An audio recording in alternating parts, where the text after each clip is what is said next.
The sixth chapter, The Judge's Dog.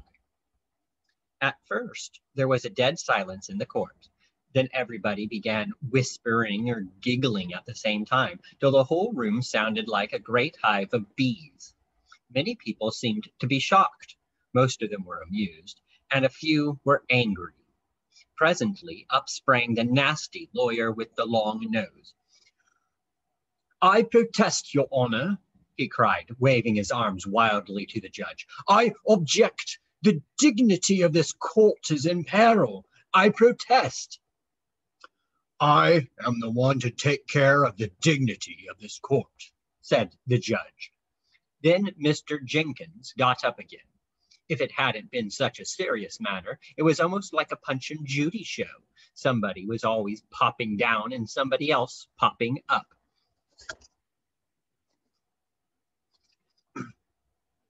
"If there's any doubt on the score of our being able to do as we say, Your Honor will have no objection, I trust, to the doctor's giving the court a demonstration of his powers, of showing that he actually can understand the speech of animals."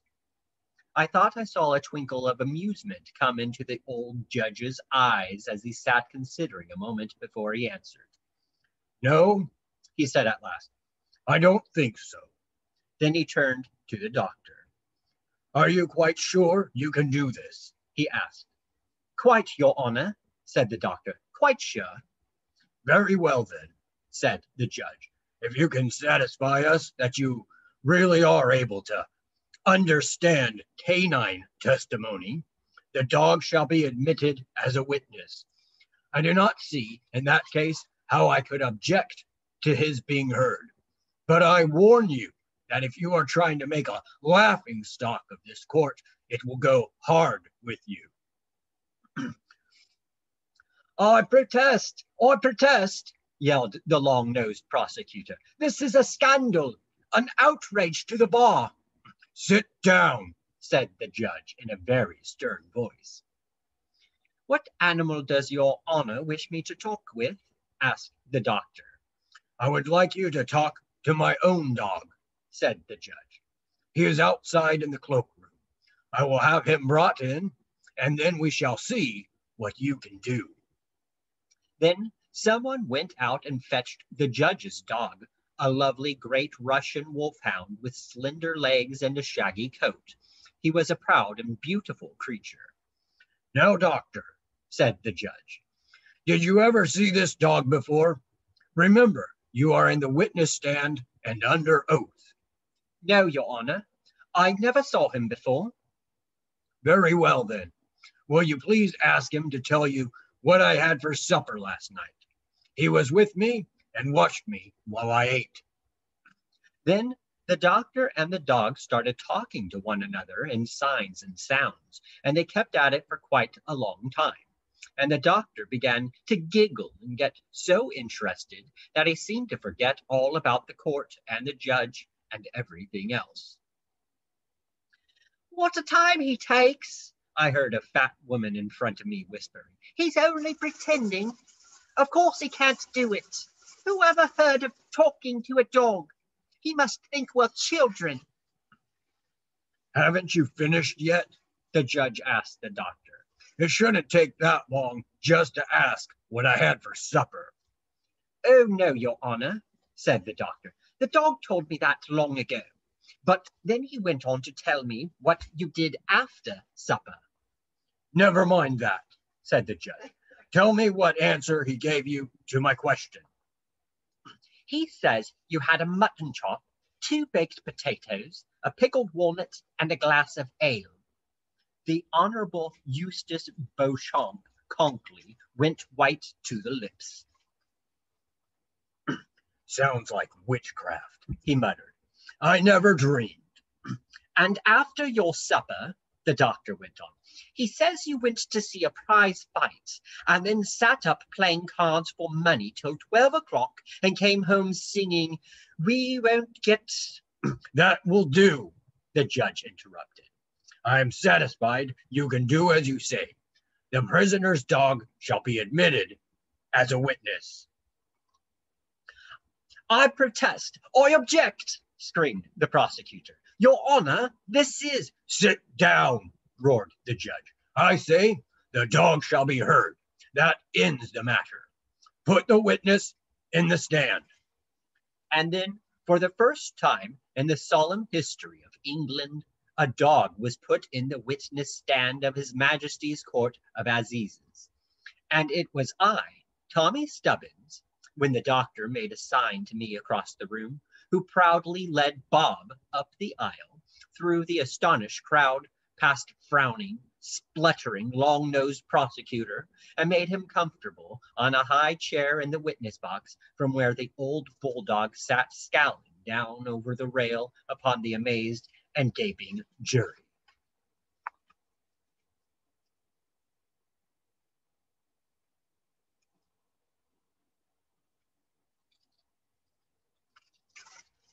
The seventh chapter, the end of the mystery. The trial went swiftly forward after that.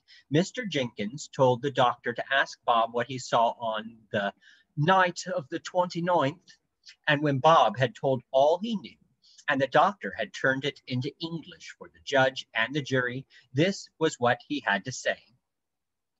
On the night of the 29th of November, 1824, I was with my master, Luke Fitzjohn, otherwise known as Luke the Hermit, and his two partners, Manuel Mendoza and William Boggs, otherwise known as Bluebeard Bill, on the gold mine in Mexico.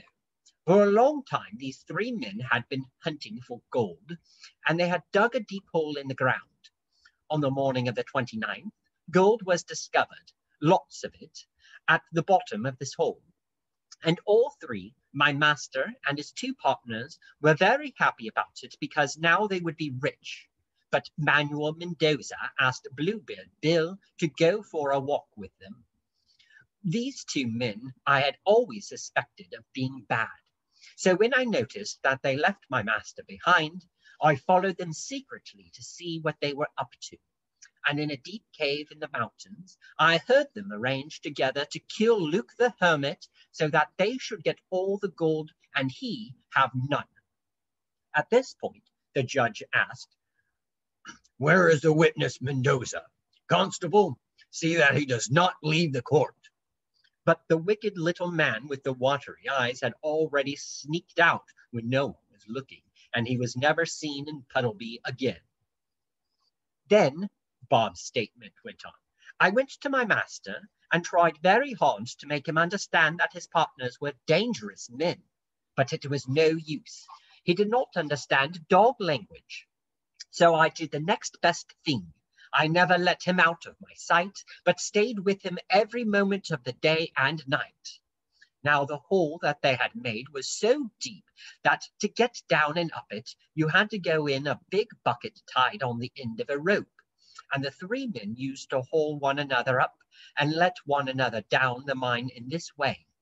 That was how the gold was brought up too, in the bucket. Well, about 7 o'clock in the evening, my master was standing at the top of the mine, hauling up Bluebeard Bill, who was in the bucket. Just as he got Bill halfway up, I saw Mendoza come out of the hut where we all lived. Mendoza thought that Bill was away buying groceries, but he wasn't. He was in the bucket. And when Mendoza saw Luke hauling and straining on the rope, he thought he was pulling up a bucketful of gold. So he drew a pistol from his pocket and came sneaking up behind Luke to shoot him. I barked and barked to warn my master of the danger he was in, but he was so busy hauling up Bill, who was a very heavy, fat man, that he took no notice of me. I saw that if I didn't do something quick, he would surely be shot. So I did a thing I've never done before. Suddenly and savagely, I bit my master in the leg from behind. Luke was so hurt and startled that he did just what I wanted him to do. He let go the rope with both hands at once and turned round. And then, crash! Down went Bill in his bucket to the bottom of the mine, and he was killed. While my master was busy scolding me, Mendoza put his pistol in his pocket, came up with a smile on his face, and looked down the mine.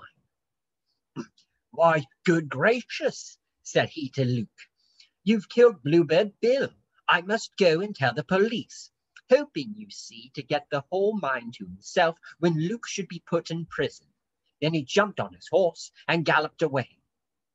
And soon my master grew afraid, for he saw that if Mendoza only told enough lies to the police, it would look as though he had killed Bill on purpose. So while Mendoza was gone, he and I stole away together secretly and came to England. Here he shaved off his beard and became a hermit. And ever since, for 15 years, we've remained in hiding. This is all I have to say, and I swear it is the truth, every word. When the doctor finished reading Bob's long speech, the excitement among the 12 men of the jury was positively terrific. One, a very old man with white hair, began to weep in a loud voice at the thought of poor Luke hiding on the fen for 15 years for something he couldn't help. And all the others set to whispering and nodding their heads to one another. In the middle of all this, up got that horrible prosecutor again, waving his arms more wildly than ever. Your Honor, he cried, I must object to this evidence as biased. Of course the dog would not tell the truth against his own master. I object. I protest. Very well, said the judge. You are at liberty to cross-examine. It is your duty as prosecutor to prove his evidence untrue. There is the dog. Question him if you do not believe what he says. I thought the long-nosed lawyer would have a fit. He looked first at the dog, then at the doctor, then at the judge, then back at the dog, scowling from the witness box. He opened his mouth to say something, but no words came. He waved his arms some more. His face got redder and redder. At last, clutching his forehead, he sank weakly into his seat and had to be helped out of the courtroom by two friends. As he was half carried through the door, he was still feebly murmuring, I protest. I object. I protest. The 8th chapter. 3 cheers. Next, the judge made a very long speech to the jury, and when it was over, all the 12 jurymen got up and went out into the next room. And at that point, the doctor came back, leading Bob to the seat beside me. What have the jurymen gone out for? I asked. They always do that at the end of the trial, to make up their minds whether the prisoner did it or not. Couldn't you and Bob go in with them and help them make up their minds the right way? I asked. No, that's not allowed. They have to talk it over in secret. Sometimes it takes... My gracious, look, they're coming back already. They didn't spend long over it. Everybody kept quite still while the 12 men came tramping back into their places in the pews. Then one of them, the leader, a little man, stood up and turned to the judge. Everyone was holding his breath, especially the doctor and myself, to see what he was going to say. You could have heard a pin drop while the whole courtroom, the whole of Puddleby, in fact, waited with craning necks and straining ears to hear the weighty word. Your Honor, said the little man, the jury returns a verdict of not guilty. What's that mean? I asked, turning to the doctor. But I found Dr. John Dolittle, the famous naturalist, standing on top of a chair, dancing about on one leg like a schoolboy. It means he's free, he cried. Luke is free. Then he'll be able to come on the voyage with us, won't he? But I could not hear his answer, for the whole courtroom seemed to be jumping up on chairs like the doctor. The crowd had suddenly gone crazy. All the people were laughing and calling and waving to Luke to show him how glad they were that he was free. The noise was deafening. Then it stopped. All was quiet again, and the people stood up respectfully while the judge left the court. For the trial of Luke the Hermit, that famous trial which to this day they are still talking of in Puddleby, was over. In the hush, while the judge was leaving, a sudden shriek rang out, and there in the doorway stood a woman, her arms outstretched to the hermit. "Luke," she cried, "I found you at last." "It's his wife," the fat woman in the front of me whispered. "She ain't seen him in 15 years. Poor dear. What a lovely reunion. I'm glad I came. I wouldn't have missed this for anything." As soon as the judge had gone, the noise broke out again, and now the folks gathered round Luke and his wife and shook them by the hand and congratulated them and laughed over them and cried over them. "Come along, Stubbins," said the doctor, taking me by the arm. "Let's get out of this while we can." "But aren't you going to speak to Luke?" I said, "to ask him if he'll come on the voyage?" "It wouldn't be a bit of use," said the doctor. "His wife's come for him. No man stands any chance of going on a voyage when his wife hasn't seen him in 15 years. Come along, let's get home to tea. We didn't have any lunch, remember, and we've earned something to eat. We'll have one of those mixed meals, lunch and tea combined, with watercress and ham. Nice change. Come along." Just as we were going to step out a side door, I heard the crowd shouting, "The doctor! The doctor! Where's the doctor? The hermit would have hanged if it hadn't been for the doctor. Speech! Speech! The doctor!" And a man came running up to us and said, "The people are calling for you, sir." "I'm very sorry," said the doctor, "but I'm in a hurry." "The crowd won't be denied, sir," said the man. "They want you to make a speech in the marketplace." "Beg them to excuse me," said the doctor, "with my compliments. I have an appointment at my house, a very important one which I may not break. Tell Luke to make a speech. Come along, Stubbins, this way." "Oh, Lord," he muttered. "Oh, Lord," he muttered, as we got out into the open air and found another crowd waiting for him at the side door. "Let's go up that alleyway, to the left. Quick, run!" We took to our heels, darted through a couple of side streets, and just managed to get away from the crowd. It was not till we had gained the Oxenthorpe Road that we dared to slow down to a walk and take our breath. And even when we reached the doctor's gate and turned to look backwards towards the town, the faint murmur of many voices still reached us on the evening wind. "They're still clamoring for you," I said. "Listen."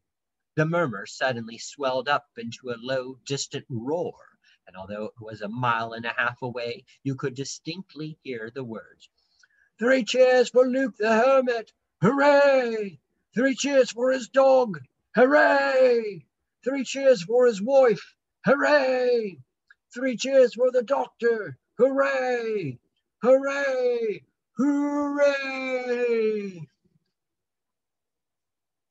The 9th chapter, The Purple Bird of Paradise. Polynesia was waiting for us in the front porch. She looked full of some important news. "Doctor," said she, "the Purple Bird of Paradise has arrived." "At last," said the doctor. "I'd begun to fear some accident had befallen her. And how is Miranda?" From the excited way in which the doctor fumbled his key into the lock, I guessed that we were not going to get our tea right away, even now. "Oh, she seemed all right when she arrived," said Polynesia. "Tired from her long journey, of course, but otherwise all right. What do you think? That mischief-making sparrow, Cheapside, insulted her as soon as she came into the garden. When I arrived on the scene, she was in tears and was all for turning round and going straight back to Brazil tonight.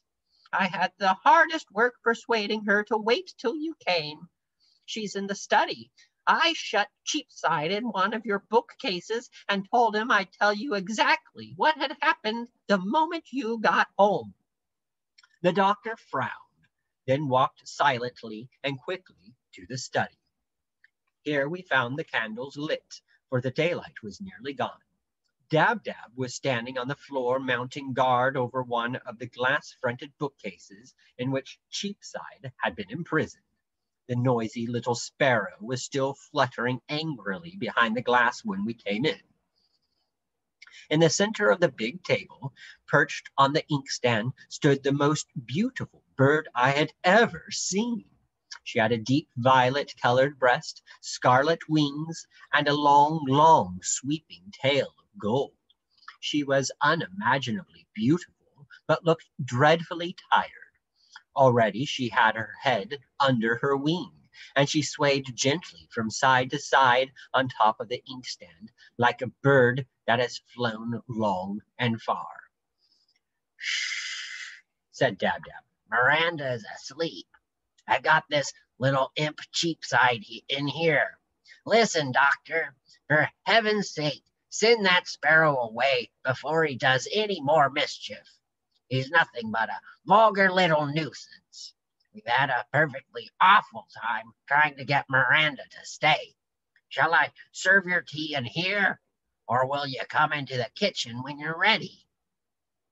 "We'll come into the kitchen, Dab-Dab," said the doctor. "Let Cheapside out before you go, please." Dab-Dab opened the bookcase door, and Cheapside strutted out, trying hard not to look guilty. "Cheapside," said the doctor sternly, "what did you say to Miranda when she arrived?"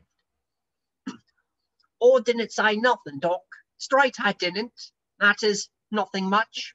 Or was picking up crumbs off the gravel path when she comes swanking into the garden, turning up her nose in all directions, as though she owned the earth, just because she's got a lot of coloured plumage. A London sparrow's as good as her any day. I don't hold by these gaudy, bedizened foreigners nohow. Why don't they stay in their own country? But what did you say to her that got her so offended?" "All I said was, you don't belong in an English garden. You ought to be in a milliner's window, that's all." "You ought to be ashamed of yourself, Cheapside.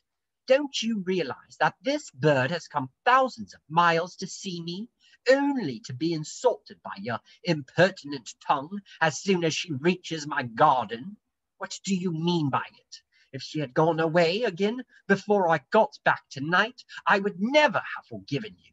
Leave the room." Sheepishly, but still trying to look as though he didn't care, Cheapside hopped out into the passage, and Dab-Dab closed the door. The doctor went up to the beautiful bird on the inkstand and gently stroked its back. Instantly, its head popped out from under its wing. The 10th chapter. Long Arrow, the son of Golden Arrow. "Well, Miranda," said the doctor, "I'm terribly sorry this has happened, but you mustn't mind Cheapside. He doesn't know any better. He's a city bird, and all his life he's had to squabble for a living. You must make allowances. He doesn't know any better." Miranda stretched her gorgeous wings wearily.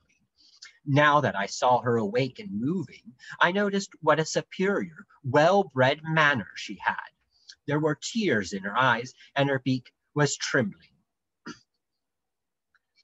"I wouldn't have minded so much," she said in a high, silvery voice, "if I hadn't been so dreadfully worn out.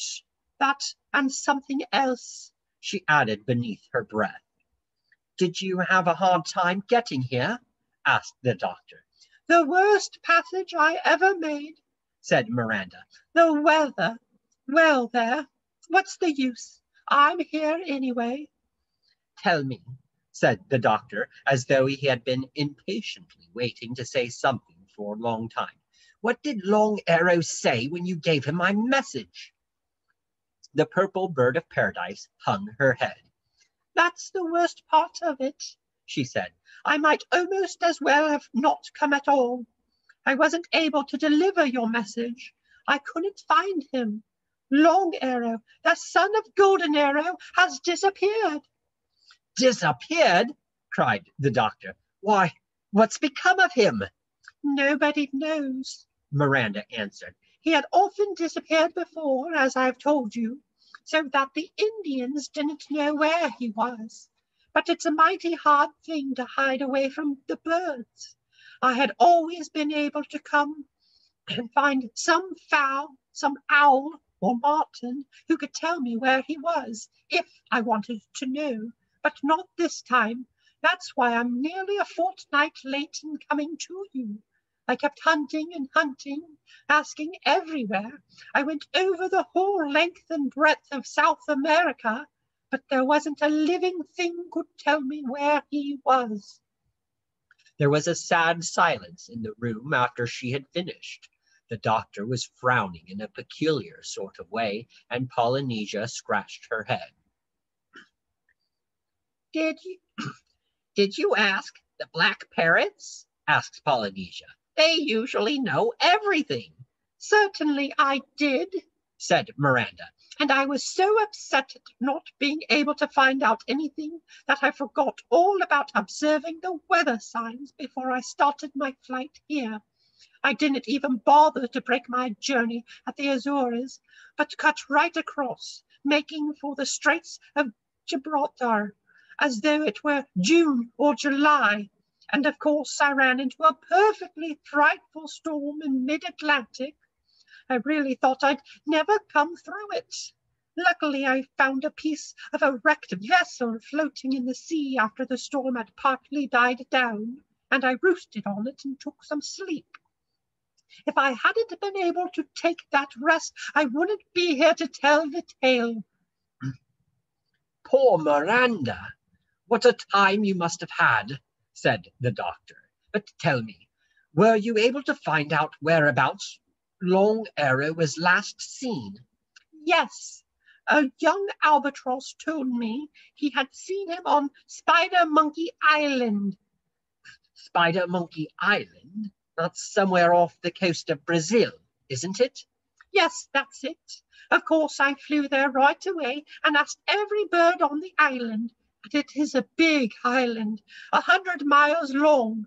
It seems that Long Arrow was visiting some peculiar Indians that lived there, and that when last seen, he was going up into the mountains looking for rare medicine plants.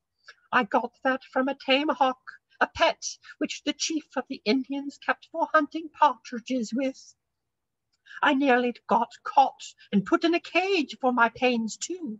That's the worst of having beautiful feathers. It's as much as your life is worth to go near most humans. They say, oh, how pretty, and shoot an arrow or a bullet into you. You and Long Arrow were the only two men that I would ever trust myself near out of all the people in the world. But was he never known to have returned from the mountains? No, that was the last that was seen or heard of him. I questioned the seabirds around the shores to find out if he had left the island in a canoe, but they could tell me nothing. Do you think that some accident has happened to him? Asked the doctor in a fearful voice. I'm afraid it must have, said Miranda, shaking her head. Well, said John Dolittle slowly, if I could never meet Long Arrow face to face, it would be the greatest disappointment in my whole life. Not only that, but it would be a great loss to the knowledge of the human race. For from what you have told me of him, he knew more natural science than all the rest of us put together. And if he has gone without anyone to write it down for him, so the world may be the better for it, it would be a terrible thing. But you don't really think he is dead, do you? What else can I think? Asked Miranda, bursting into tears. When for 6 whole months he has not been seen by flesh, fish, or fowl.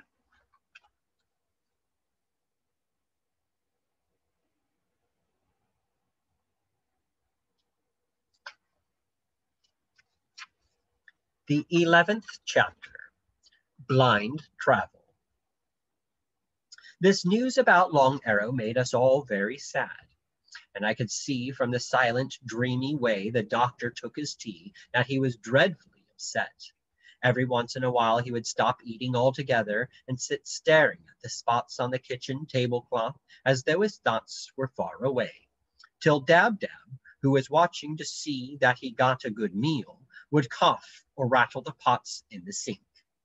I did my best to cheer him up by reminding him of all he had done for Luke and his wife that afternoon. And when that didn't seem to work, I went on talking about our preparations for the voyage. "But you see, Stubbins," said he, as we rose from the table and Dab-Dab and Chee-Chee began to clear away, "I don't know where to go now. I feel sort of lost since Miranda brought me this news. On this voyage I had planned going to see Long Arrow. I'd been looking forward to it for a whole year. I felt he might help me in learning the language of the shellfish, and perhaps in finding some way of getting to the bottom of the sea. But now he's gone, and all his great knowledge has gone with him." Then he seemed to fall a-dreaming again. "Just to think of it," he murmured. "Long Arrow and I, 2 students, although I'd never met him. I felt as though I knew him quite well. For, in his way, without any schooling, he has all his life been trying to do the very things which I have tried to do in mine. And now he's gone.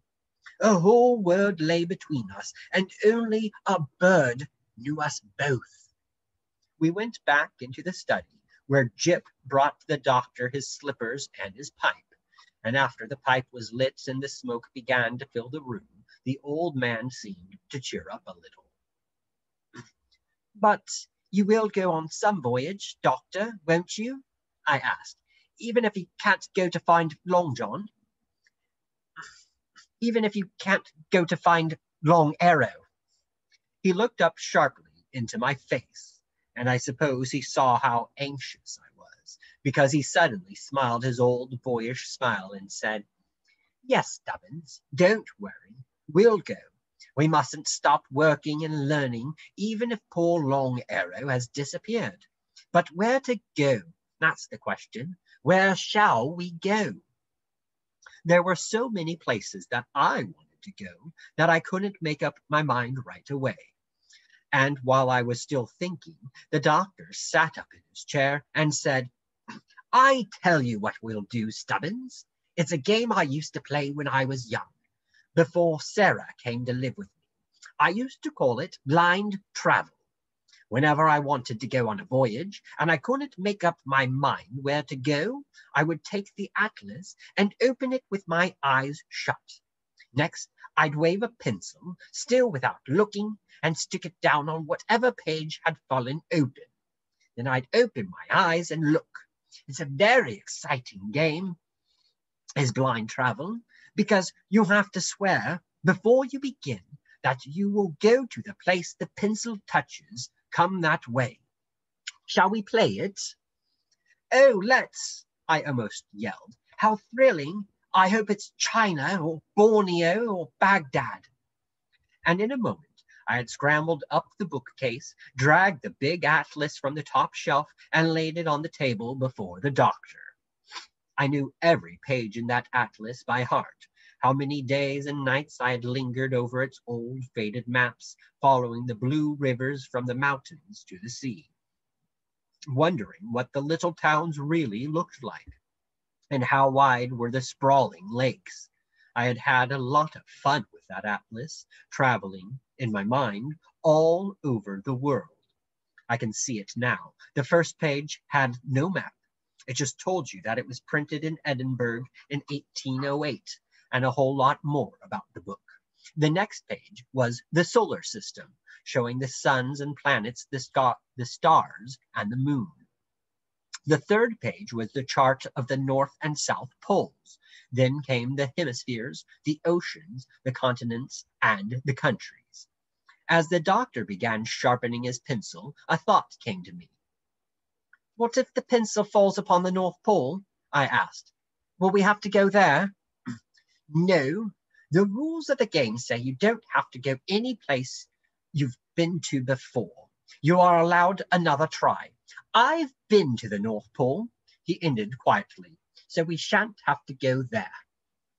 I could hardly speak with astonishment. You've been to the North Pole? I managed to gasp out at last. But I thought it was still undiscovered. The map shows all the places the explorers have reached to, trying to get there. Why isn't your name down if you discovered it? I promised to keep it a secret, and you must promise me never to tell anyone. Yes, I discovered the North Pole in April 1809. But shortly after I got there, the polar bears came to me in a body and told me there was a great deal of coal there, buried beneath the snow. They knew, they said, that human beings would do anything and go anywhere to get coal. So would I please keep it a secret? Because once people began coming up there to stock coal mines, their beautiful white country would be spoiled, and there was nowhere else in the world cold enough for polar bears to be comfortable. So of course I had to promise them I would. Ah, well, it will be discovered again someday by somebody else. But I want the polar bears to have their playground to themselves as long as possible. And I dare say it will be a good while yet, for it certainly is a fiendish place to get to. Well now, are we ready? Good.